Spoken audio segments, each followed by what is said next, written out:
The outbreak of a global pandemic, coupled with the aftermath of the end SARS protests and over 60% commodity price decline, has posed significant economic challenges to Nigeria.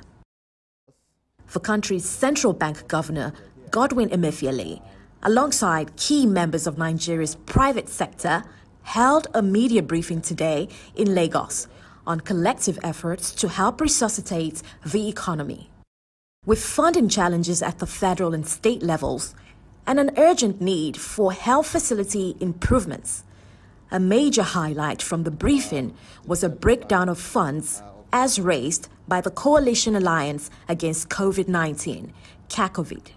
The ultimate objective of Cacovid was to work with the government in providing support in areas that would result in improved health and societal outcomes.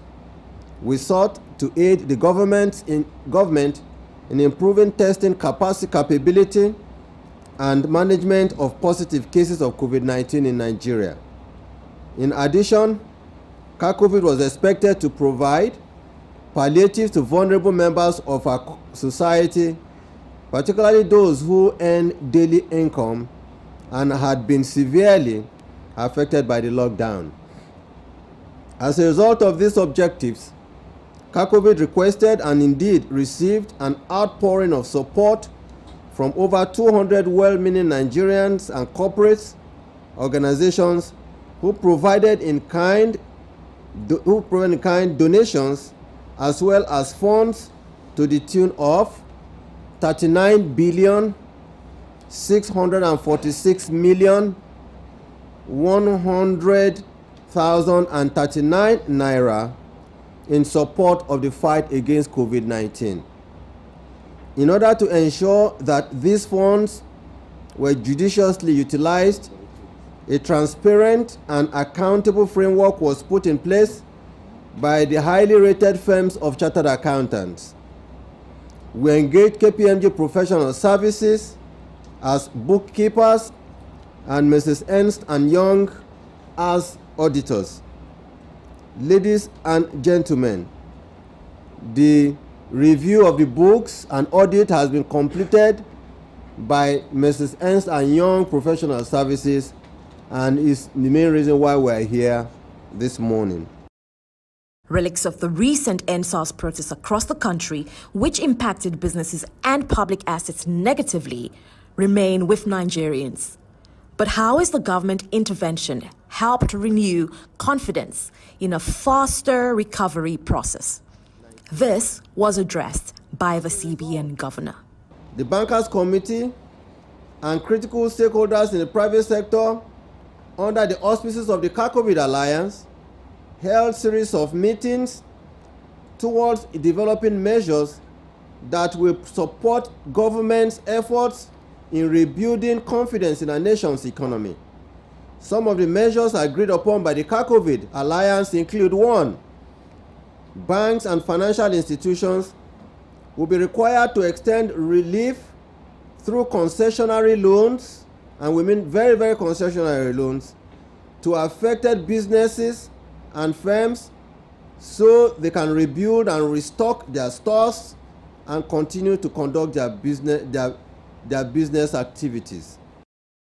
Also present at the briefing were key members of the country's private sector. President of the Dangote Group, Alhaji Aliko Dangote, emphasized the importance of skills development and steps being taken to ensure a more guided approach in this regard. We want to now make sure that we have a database so that you just don't go and call somebody that happens to be an armed robber to come into your house or whatever. So you can go into that data and now get somebody and say, okay, fine, I'm looking for an electrician. We all have repairs every day. I mean, even in my own house, I have repairs every day. So you can now know who to contact, and that person can now come and do the repairs, of your house. And what we are going to do is that we are going a little bit beyond that. We are now providing them with money to buy the tools to be able to. So as soon as they get the training, which is free, which we are paying for, then they have a guaranteed jobs.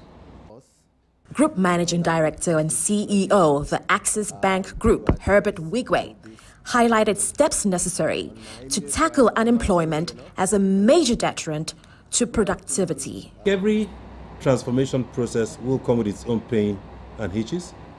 Cacovid, right from inception, has sought to basically help to relieve the issues that come with COVID-19 and also to protect the livelihoods of people. Now, obviously, in that process, there will be hitches from time to time, sometimes perceived, but hopefully, as we continue to share more information with the press, people will have a clear picture of all we've tried to do. But I think for me, the most important thing, lifting up from what others have said, has to do with issues of employment and unemployment. COVID, whether you like to believe it or not, locking people for several months has in itself created several problems.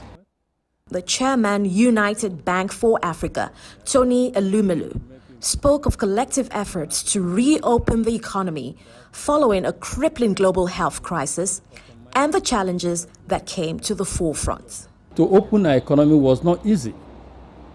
Reopen our economy was not easy. Getting the airline, the four airline, the protocol, assuring government that things will happen in a certain way, providing money for certain things. This Indian job. All I'll just say is that let's have a bit of patience. Let's not be too quick to condemn and criticize. Let's have security, let's have peace so we can make progress.